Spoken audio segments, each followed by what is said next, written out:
Greetings from the Asian Productivity Organization Secretariat. Welcome to this APO's Productivity Talk, a series of discussions on the topics related to productivity.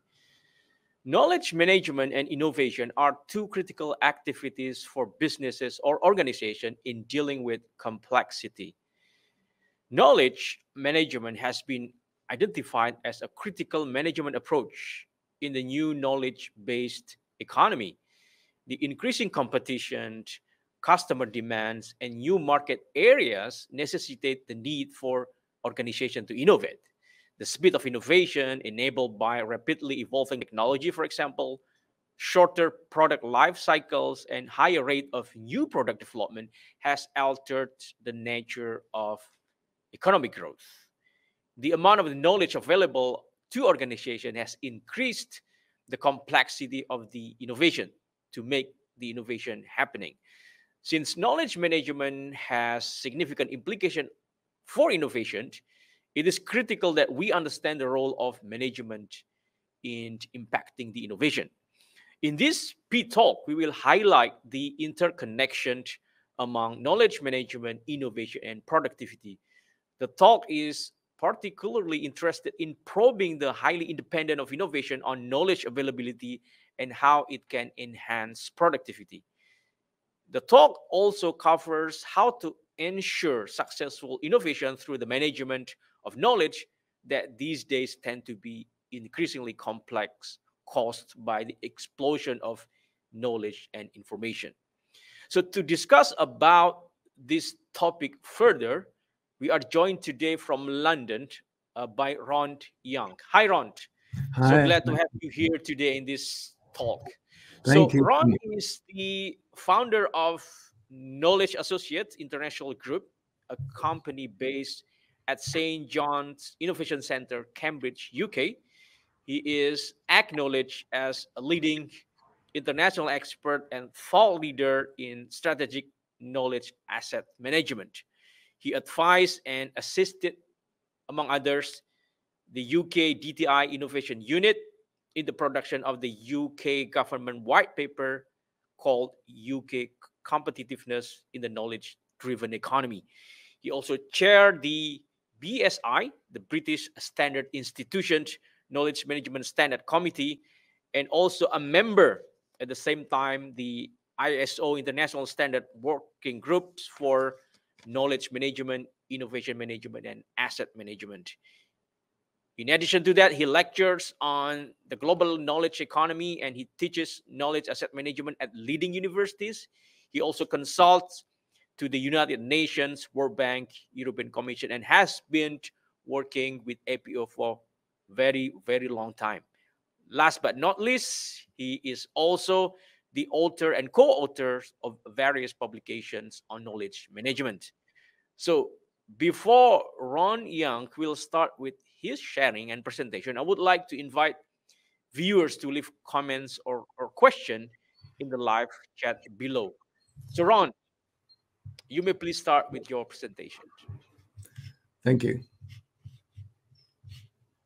Well, hello everybody, and I've had the special privilege of working with the APO, as just been said, for many years actually.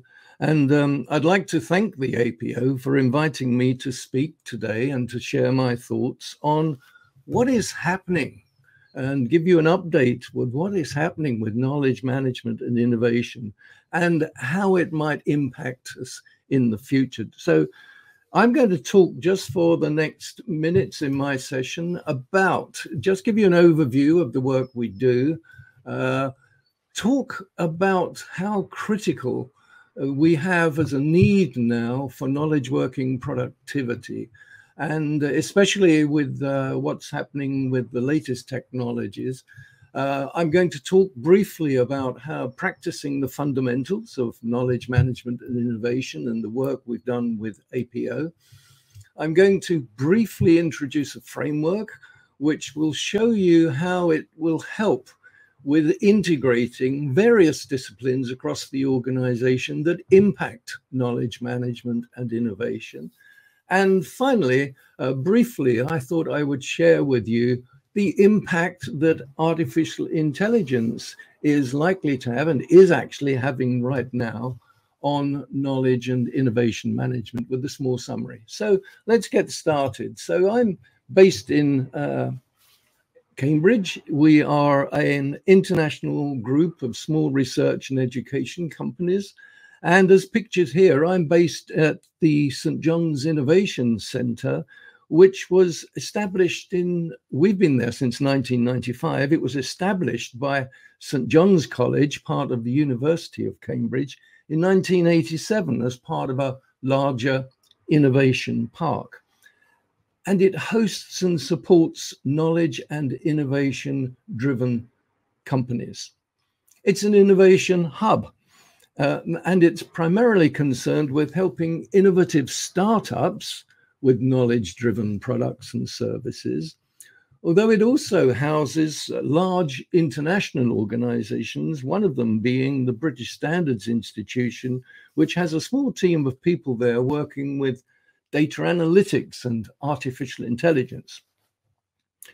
And like all knowledge and innovation hubs around the world who are closely connected with their universities, there's a lot of new knowledge creation taking place, great ideas and new insights, and they're being developed every minute of the day. And so we're interested in finding the best ways to transform them into innovative products and services. So let me start with a couple of quotations from knowledge and innovation thought leaders that certainly inspired me in my work. And the first one is the late Professor Peter Drucker. And this is a quotation that I've taken from his book, Management Challenges for the 21st Century. He actually wrote this book in 1999. He said, and I'll read it, that the most important and indeed truly unique contribution of management in the 20th century was the 50-fold increase in the productivity of the manual worker in manufacturing. But he went on to say that the most important contribution management needs to make in the 21st century is similarly to increase the productivity of knowledge work and the knowledge worker. Now, in my opinion, we've achieved that. In my opinion, we have achieved now with the strategies, methods, tools, and techniques, a 50-fold increase. And I'm going to argue later that we may be a 100-fold increase when we start to work together with some of the AI tools that will impact knowledge management. Let's take a look at Sir Muir Gray, and he is famously and often quoted in the UK because of his work with the UK National Health Service, when he said, knowledge is the enemy of disease. That the key to solving major problems is new knowledge creation. And that's, of course, what happened with COVID and COVID vaccination and the new rapid knowledge creation, which is far beyond measurement. And the UK Health Service today, in my opinion, is a world-class leader in knowledge management in healthcare today. But what really is new here today?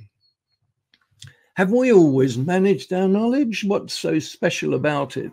And why is there a critical need today for knowledge working productivity? Well, in the 1980s, we started to realize that the very nature of work dramatically changed for many organizations, primarily as a result of the new information and communications technologies to help us, especially for knowledge-driven, knowledge-based organizations with an effective knowledge work. It gave us the ability to work in totally new ways, and the ability to capture, store, and share information collaborate and create and co-create and apply new knowledge far more collectively than ever before in history, far more collectively and far more systematically. And this enabled us to make much higher quality decisions as a result. We can respond so much faster than ever before. We can reduce our costs, in some cases quite significantly, the costs of reinventing the wheel and repeating the same mistakes. That is what it has actually done for us. And knowledge today in many organizations is now one of the key factors of production. We produce knowledge, and we produce knowledge-based products and services. Knowledge for some organization is the key factor of production. And through more collective knowledge management strategies and processes, we can create what we call organizational knowledge capital for the reuse and for the retention of critical knowledge that might otherwise be lost to the company. It might be lost due to retirement of experts, or it may be because of the higher mobility today of knowledge workers. So organizational knowledge capital then becomes a key asset of the organization. In the public sector, in the private sector, organizational knowledge capital is actually a strategic competitive asset. But in the public sector, better knowledge capital can help deliver much higher quality value and services to our citizens. And what interests me especially is that knowledge management is not today just for large organizations, although they benefit enormously, but now with the development of highly economic online platforms, knowledge management can now empower SMEs and startups. So briefly, what are the fundamentals of knowledge management and innovation? And here are 8 APO books and manuals that I've been involved in developing with APO and a team of thought leaders and experts over the years. And you can download them directly from the APO website. For example, there is an APO knowledge management facilitators guide. There is a knowledge management case studies just for small and medium-sized enterprises. There are knowledge management tools and techniques manual. There's a practical KM guide for the owners of SMEs that don't want the jargon, just in everyday language. What does it mean to their business? There's a publication on knowledge management for the public sector. There's a publication on actual demonstration projects that APO did with successful results for knowledge management. There's the knowledge management productivity in the public sector, and so on. So I'm going to just focus you on 2 recent books very briefly. The first one is the APO Facilitators Guide. And this will enable you to run your own knowledge management seminars and workshops using APO materials. And it's designed to help you with introducing the global knowledge economy, the big picture, in other words, understand why KM is of benefit to organizations, teams, and individuals. What's in it for the organization? What's in it for the team? What's in it for the individual? Why should I do this? It then describes the fundamentals of what KM is, and it provides you with an APO framework to guide you through the implementation of your KM and help you to develop and monitor and measure your results. The second book, which I think is also published in 2020 as the most valuable initially, is the APO KM Tools and Techniques Manual. And that lists, I appreciate you can't see the small print in the contents, but what that does is it lists the 20 essential KM tools and techniques that every organization should consider. And these essential tools and techniques are based on the APO definition of knowledge management and the APO 5-step KM process. So here is the definition that knowledge management is an integrated approach of creating, sharing, and applying knowledge to enhance organizational productivity, profitability, and growth. And on the right-hand side, you can see the APO KM process, which has 5 steps. Step 1 is identify the knowledge needs. Step 2 is to create that knowledge. Step 3 is to store it. Step 4 is to share it and expand it. And step 5 is to apply it. All of this aligned to achieving your organization's objectives. And in that manual, again, it's difficult for you to see, but I'll describe it.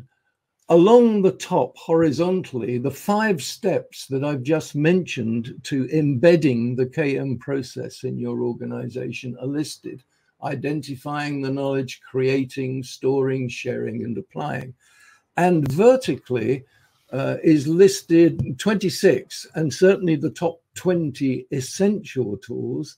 And you can see with the crosses where it's suggesting that for each of those steps of embedding the KM process in your organization, the tools that will help you achieve that. And so that's enough of theory. Let's take a couple of examples of implementations. The first one I'd like to share with you is the very first project that I did in Asia in the late 1990s with what then was PCCW.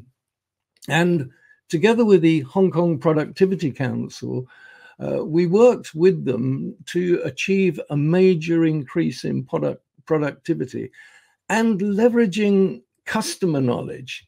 This was very interesting because at that time there were 10,000 technical engineers that were essentially going out to organizations to fix problems.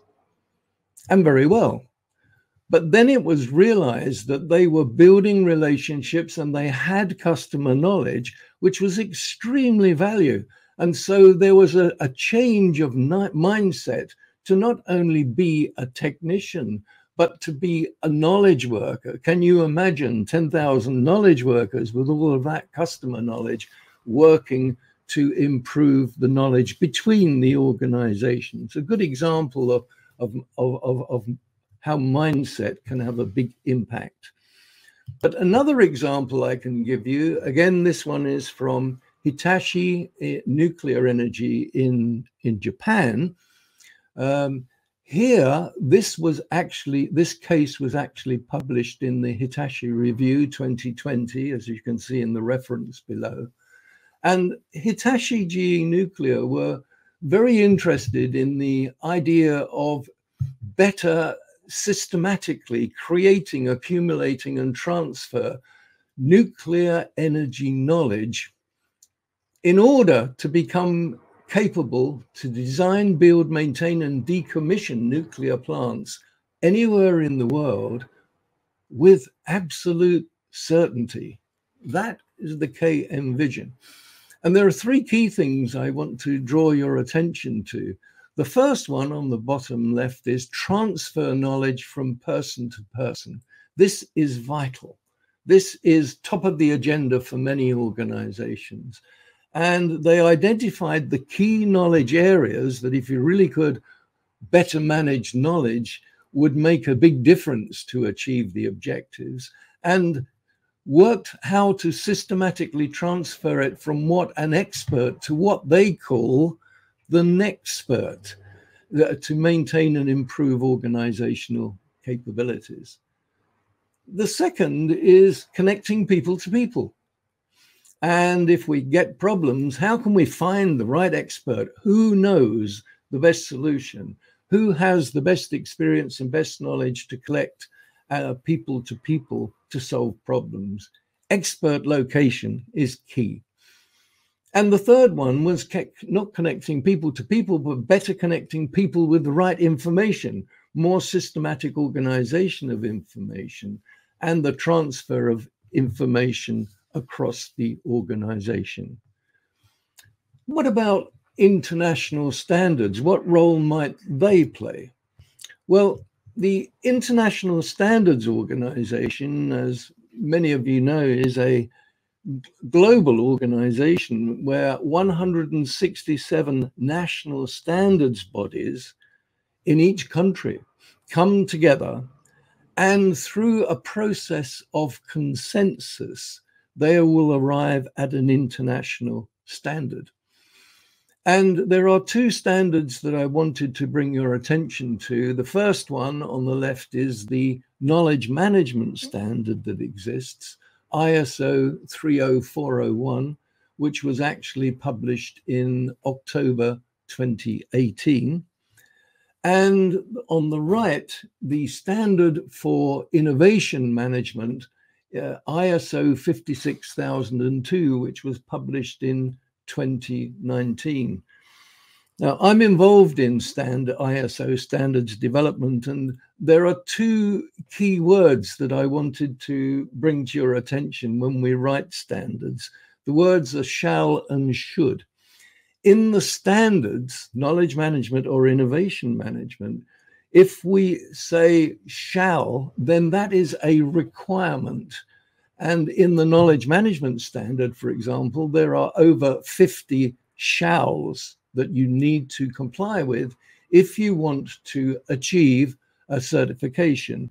But you may not want to achieve the certification. You may simply want to buy these standards, which you can download from ISO, frankly, at the cost of a couple of good business books.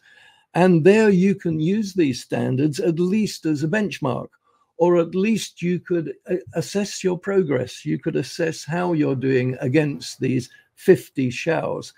If the words in the standard are should, that means that they're not requirements, certainly for auditing and certification, but they're highly recommended.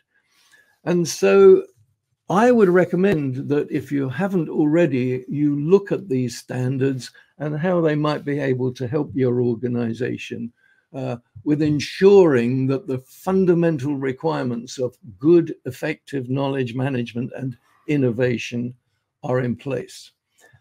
I'll give you an example of one organization I was recently involved with that achieved the certification, and this is the MBRF Knowledge Foundation, the Mohammed bin Rashid Al Maktoum Foundation for Knowledge. And its mission really is to spread globally the development of communities by improving the quality of education and scientific knowledge, research, entrepreneurship, for example.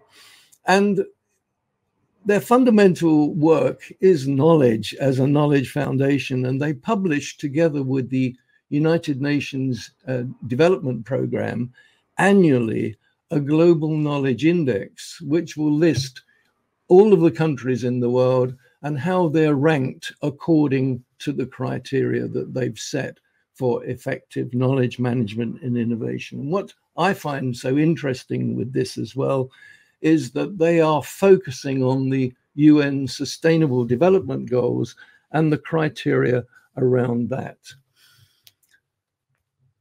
But to do knowledge management effectively, the organization needs to eventually integrate several disciplines, not just knowledge and not necessarily just innovation either. There's quality management, there's information management, there's good collaborative relationships. There are several disciplines and knowledge asset management, which I'll be leading to.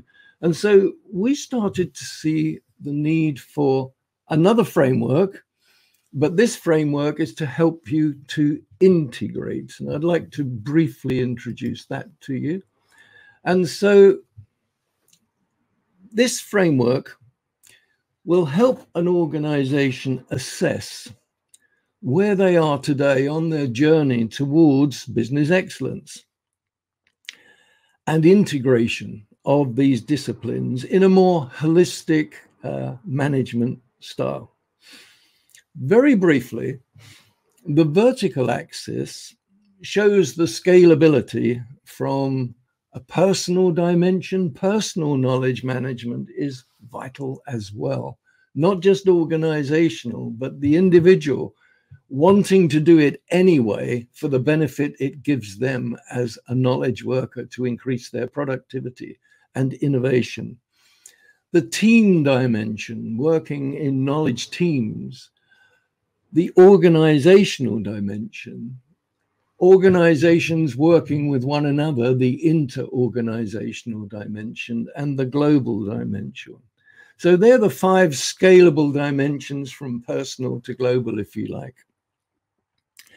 The horizontal axis embeds a theory of change, and it shows how there are phases and desired properties in the organization, and actually things can naturally emerge if the right conditions are in place and across all the key disciplines in the organization. Let me give you an example of that. One of the key conditions is trust. If there is sufficient trust in an organization, then going from bottom left to bottom right, provided there's sufficient trust, people will naturally want to communicate with one another and communicate information with one another. We all know that if there isn't sufficient trust, regardless of the technologies you've got, you're not likely to communicate information, or certainly as well as you should.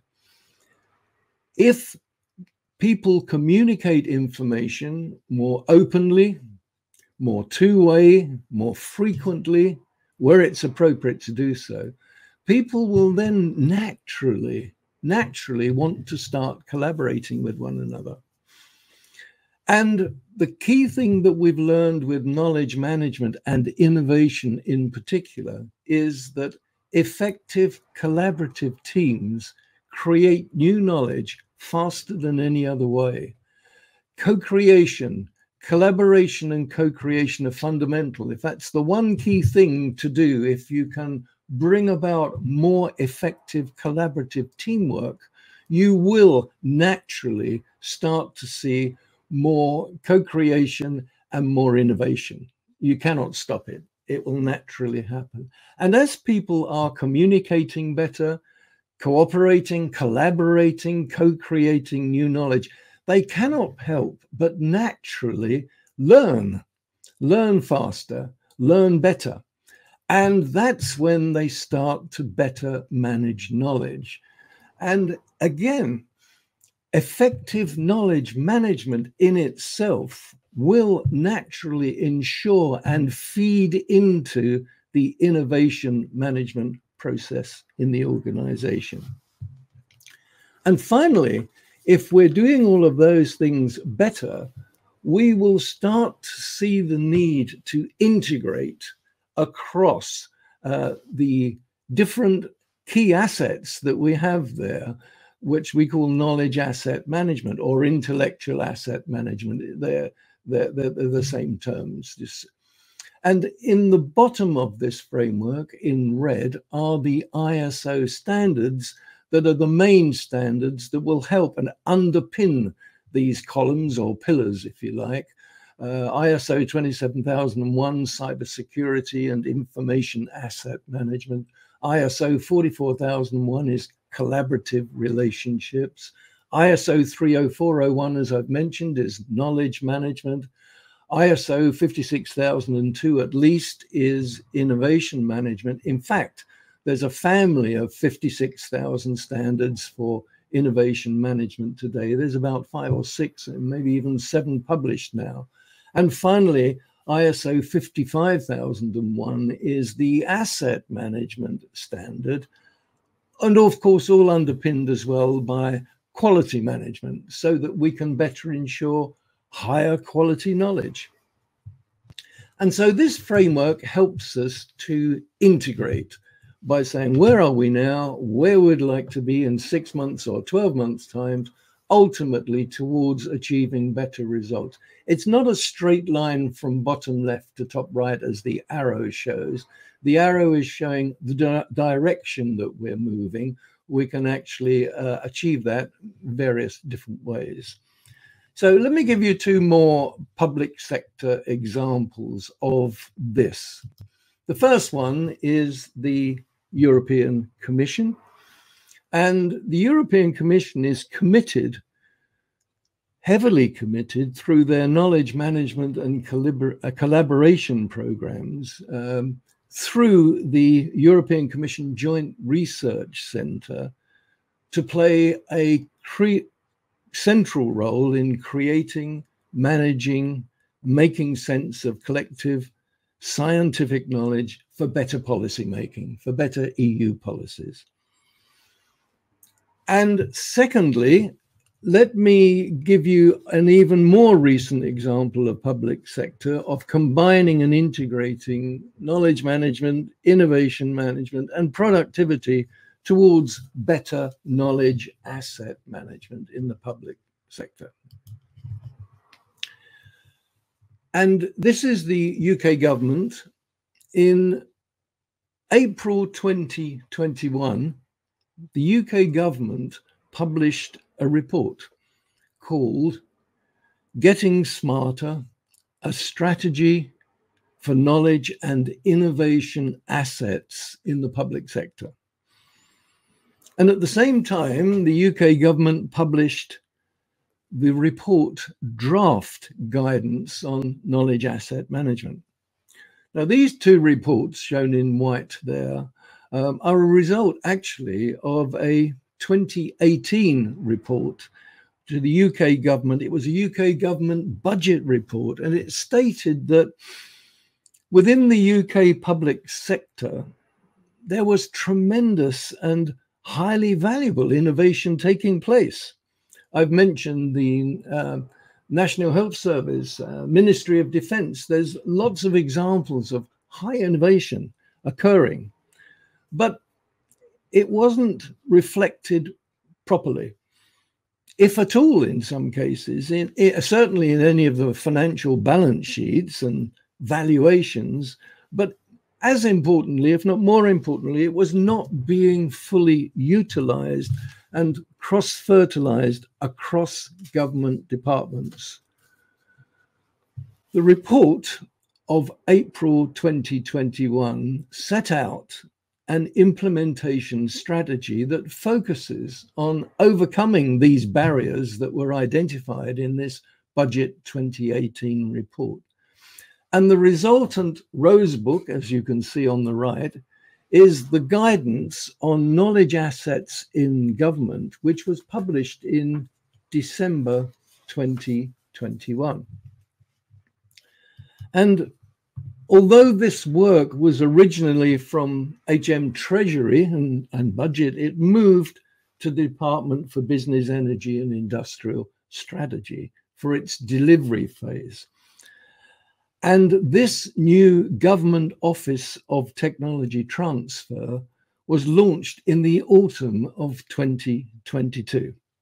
And in essence, all the accounting officers have now been provided with the guidance for managing knowledge assets and have been asked to take appropriate action to each develop a strategy for managing their knowledge assets and to also appoint a senior responsible person for a responsible officer for knowledge assets.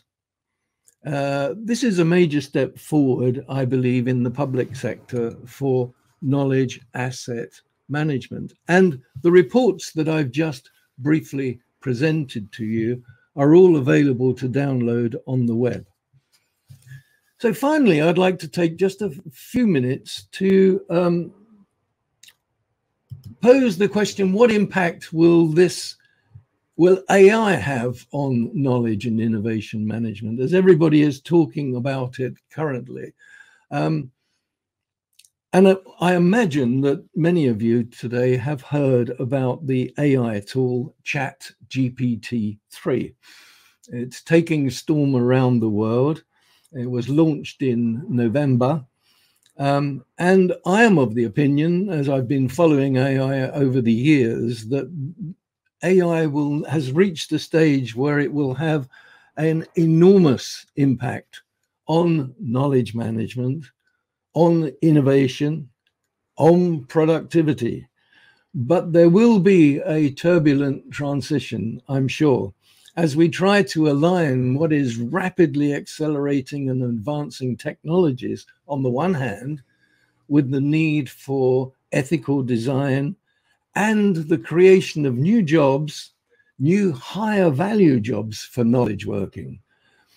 Now, I use ChatGPT-3 every day, and this tool has alone substantially increased my personal knowledge productivity. So I thought what I would do for today, I told ChatGPT-3 a very simple question. I said, write me in a story style, write me a story, a quick story on what impact AI will have on business. I didn't tell it, I just asked the question and it produced what it thought was the answer. I then took this answer, this text, and I copied it into another AI platform that we use regularly, which is called Synthesia. And what that does is you put your script, your text, what I got from ChatGPT-3, into the platform, and the avatar will speak and create the video for you. So what I'd like to do, technology permitting, is I'd like to just play you, it's 1 minute and 30 seconds, the video, but do remember that I did not make any input at all apart from my question. All I did was ask it the one question. The text you will hear and everything else has been done by AI. So hopefully we can now play the video, please. Once upon a time, managers everywhere were tasked with the responsibility of guiding their teams and companies to success. They relied on their knowledge, experience, and instincts to make the best decisions they could. But as time passed, the world became more complex and the amount of data available to make informed decisions grew exponentially. Managers found it increasingly difficult to keep up with the sheer volume of information and make the most accurate decisions. That's where artificial intelligence, or AI, comes in. AI is a set of technologies that enable computers to perform tasks that would normally require human-level intelligence, such as learning, decision-making, and problem-solving. With AI, managers are able to analyze vast amounts of data quickly and accurately, uncovering patterns and insights that would have been impossible to detect otherwise. This allows them to make more informed decisions and better understand their customers, competitors, and markets. AI also has the potential to automate certain tasks, freeing up time and resources for managers to focus on more important high-level work. And as AI continues to advance, it will open up new opportunities for innovation and growth that were previously unimaginable. So, to the managers out there, embrace AI as a powerful tool to help you and your team succeed in an ever-changing world. So I hope you may agree that with that very simple example, you can see how AI will have an impact to assist us if we use it correctly. If we use it the right way, it will be a tremendous assistant to us, at least. And so, in summary, I would say that there is a critical need for education and the development of new skills for effective and increased knowledge working productivity. We have some very powerful tools now to use. And the fundamental principles for knowledge management, the standards for knowledge and innovation management, the methods, the systems and tools are available to both large companies and to small companies today. There are frameworks to help you with the disciplines, whether it's information management, collaboration, knowledge management, innovation management, asset management, and there are new integrated frameworks to give us a more holistic knowledge management system. What does this mean? It means that it will enable our organizations to identify the critical knowledge assets and develop the knowledge capital in the organization that will help us achieve our objectives faster and better quality than ever before. So I hope that's been of interest to you. I hope that's given you some new ideas and some new insights, certainly. And we'd be very happy to provide you with more information. The framework, we have a 14-page PDF, which we'd be very happy to share with you. But I'm going to stop there now, and I'm going to hand back over to you, Sunny. So thank you so much, Ron, for that very interesting sharing. I like particularly two things. First is the possible impact of AI on knowledge management. And you mentioned previously about the one of the possible impact of the application of knowledge management, which is on collaboration. And even you also mentioned about the ideas co-creation. Let us now going through this discussion between two of us that hopefully will complement your presentation. I have perhaps this very basic question that I would like you to sort of enlighten us.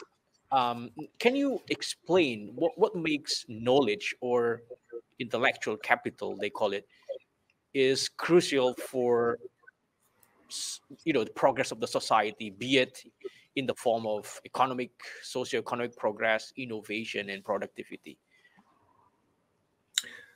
Okay. I think what makes it crucial is the rate of change in society, first and foremost. Adaptability. We have to be able to adapt rapidly. We have to continually learn. We all know that. How long, how fast? Well, certainly if you're in the private sector, as fast as your competitors to do. Adaptability, it makes it crucial. But also we desperately need innovation, and knowledge is a key driver of innovation. Good knowledge management, good collaboration and co-creation feeds the innovation process as well. It means that not only can we continue to have our specialized research and development, but we can also involve many more people in the organization with the tools and with techniques now to contribute as well to the innovation process. So collaboration, co-creation, new ideas, new product, I think they are critical to the global knowledge economy today. And they're the key drivers to knowledge, productivity, and innovation, without doubt. Education, research, and innovation, it's really a virtuous growing cycle that we're all aiming to achieve, hopefully for better quality of life and prosperity. So you just mentioned just now about global knowledge economy. I think we came to know about these terms quite a long time ago. And then if I may relate that with the pandemic, the global pandemic, that I think we are still experiencing now in somewhat lesser extent. What's the state? If I may ask you the first question first, what is the state of the global economies these days? Has the global pandemic somehow pushed their evolution? And perhaps this is the last question, that perhaps the most interesting question among the question under this particular topic that I would like to ask you is that, how about the value creation? Has now they been shifted into more toward knowledge than physical capital because of this pandemic, because of the rapid change, the use of technology and everything? Ron, thank you. Yeah, that's a big question, that one. And the paradox is, I believe that there have been, as a result of the pandemic, both positive and negative. The positive, first of all, in the global knowledge economy is that it's accelerated the evolution, if you like, of the knowledge economy. It's accelerated it because more and more people have had to work remotely. More and more people have had to work virtually. And therefore, if you like, the other trend that's occurring right now, which is the digital transformation around the world, has been accelerated by the pandemic. Far more people now are more comfortable with virtual working than they were beforehand. That clearly is the positive. But it also has some negative effects as well. I think that one of the big issues in the global economy today is inequality still. And we're trying to reduce that gap. The skills that are required now, the education and the skills and the use of the tools and technologies are now becoming even more critical. And there may be a risk that we're going to actually see a greater inequality in the companies. So I would say that value creation is certainly far more towards knowledge capital. I'm convinced that that will continue. I think the global knowledge economy, in one source, the global knowledge economy, if it's correct, was about 30% of the total economy in the world. But it's interesting to make this distinction here. When we say the global knowledge economy, I don't necessarily mean a separate economy to the agricultural economy and the industrial economy. It could be there are new jobs and it is creating this value, very high value, but we're taking what we know with knowledge management and innovation into the existing agricultural and industrial economies as well. So we're making the entire economy more digital, more knowledge driven, if that makes sense. So thank you for that. So allow me now to shift a little bit the focus on the micro at the organizational level of, when we talk about these dynamics of KMs. So based on your experience, what are the key ingredients of success for organization in nurturing innovation through KM, the application of KM?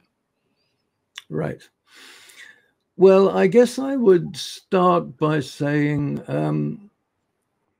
if I were to refer to the ISO standards and their high-level framework, they would identify the key areas to be leadership, critical success factors, leadership, the ability to have the right technologies and to develop have the right competencies. We're now talking about knowledge competencies and things like that. And companies must invest in education. I would say the critical one for me is education, education, education. The government can play a part with government policies as well in the way that it can also promote innovation and new knowledge-driven ways to work. And so I think they're the key things actually that I would come to mind. And of course, continuous learning and improvement is absolutely key. So as we all know that knowledge and information are being generated at the unseen pace that we, humans have never observed in our history. So I believe that this adds to the complexity in handling knowledge. particularly for organizations to generate their strategy. So how do we deal with these challenges, Ron? The challenges of managing knowledge and innovation.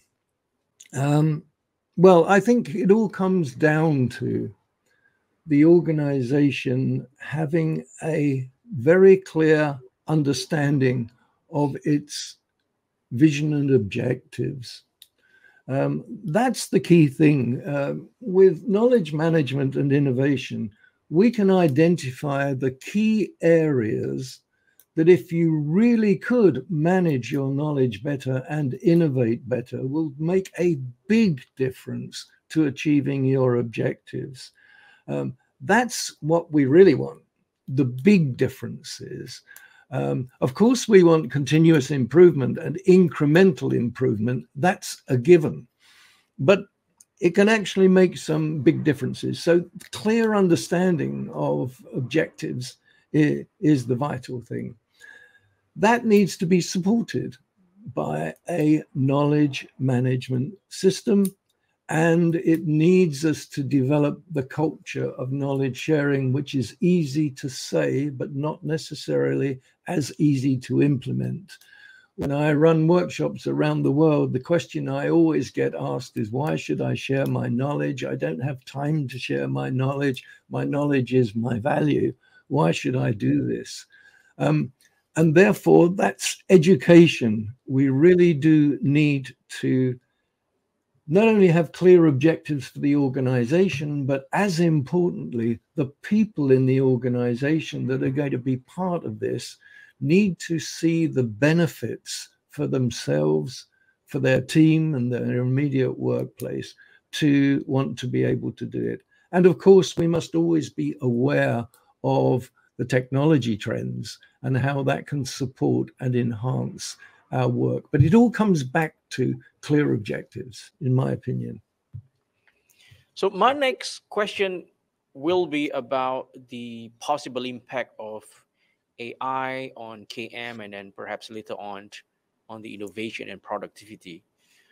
With AI, of course, knowledge discovery or generation maybe can be made simpler, a lot simpler than before. As you just showed us later on, you just type the question and then the AI, the machine will just give you the answer, which is actually amazing in terms of the accuracy and the correctness of that. But how about knowledge verification or knowledge co-creation?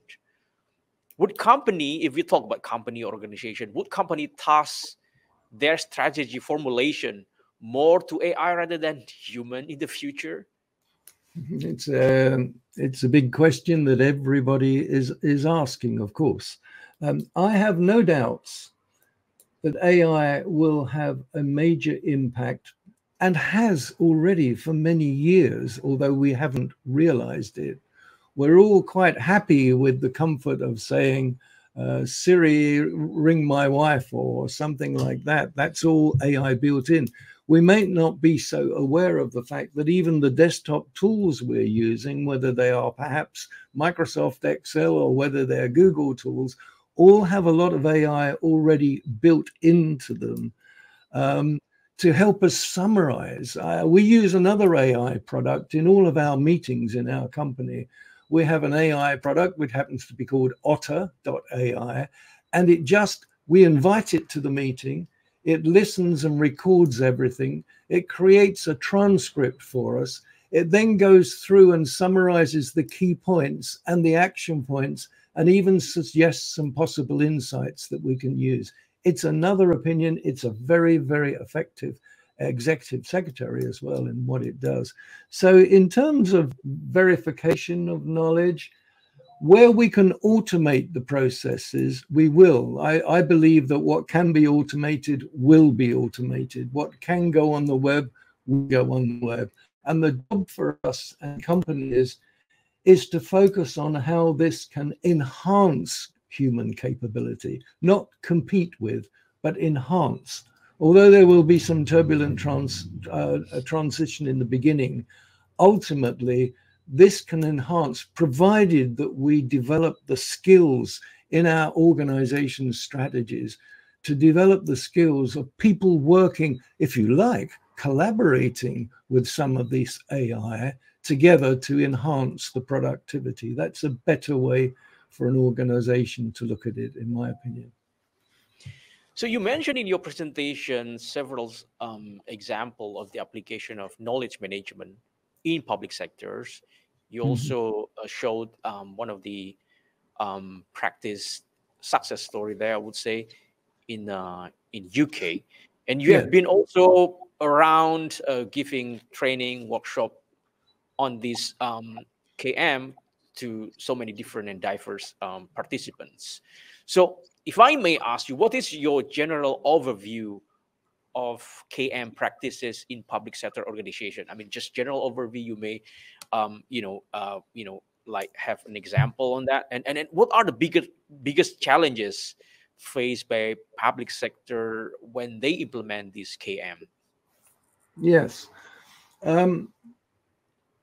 I used to say that one of the barriers was that in public sector, when there's a change of government, there's changes everywhere, and it's difficult to have the sustainability of KM.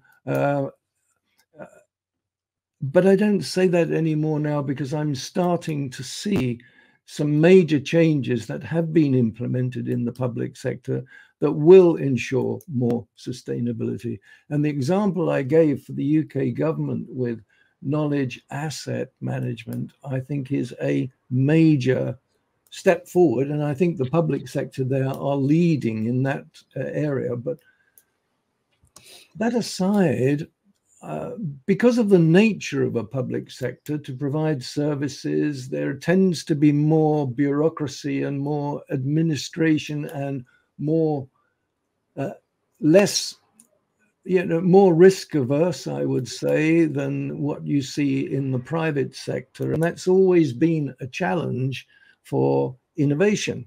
But again, the example I used shows how innovation is now being recognized as undervalued in the public sector, and we need to do something about it. Resistance to change is always the big problem, whether it's private or public, but in the public, certainly, resistance to change. And a big thing for public sector, of course, is information security and abiding by that and being cautious about that. And of course, budget restraints and the like. But generally, I find that the public sector is more challenging than the private sector, but the private sector tends to take more risk, which is not what you'd expect of the public sector. So this may be the last question that I have in the interest of time. Okay. I would like for your advice for the organization that has just embarked in KM journey. So what are the things that they need to do? They need to prepare, perhaps, so then they can be aspired to become a learning and innovative organization. Ron. Yeah.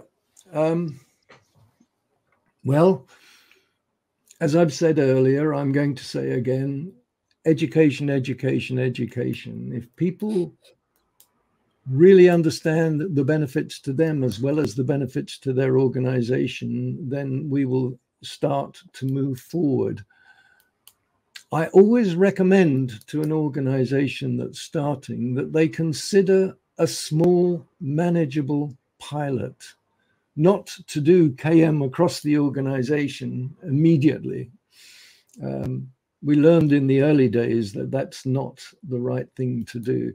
Start with a small pilot, maybe 10 to 20 people, which is manageable, and where you can demonstrate the principles, where you can learn the principles of effective knowledge management and innovation, and where you can teach people to use the tools, and where you can measure. We've done so much more now in measurement. We can measure over a 6-month pilot, for example, where they were in the beginning, what it's done, what it's meant for them in terms of productivity and value, month by month even. So at the end of 6 months, they can then say, here are the benefits, here are the measurable benefits that we've got. And the organization's senior management can then probably want to then expand that by more pilots, but do it that way. Educate first, do a pilot second, and measure third. They have to be the three key things. And of course, today with data and analytics, we are making rapid gains with how we can measure now in terms of how people are using it. So it has been fascinating to listen to your presentation, to have discussion with you for the past hours. So I'm afraid that we should end this discussion, this talk here, but we would like to expect for your contribution to us, to APO, on this particular matter, because this is very important for innovation and for our cause to enhance productivity in member countries. With that, I would like to express our gratitude to you, Ron, for the sharing of your knowledge and experience. So for the viewers, I would like also to thank for your engagement. If you still have comments and questions, please leave them on our YouTube channel and we'll try to get back to you as soon as we could. Ron, Yang, and us, the APO, will be very happy to provide you with any answer in relation to this P-Talk. So if the viewers, you would like to receive update on the future APO P-Talk and any other updates related to APO, please subscribe to our YouTube channel. So with that, I would like to say thank to everyone, and we'll see you again in the next APO Productivity Talk. Thank you. Thank you.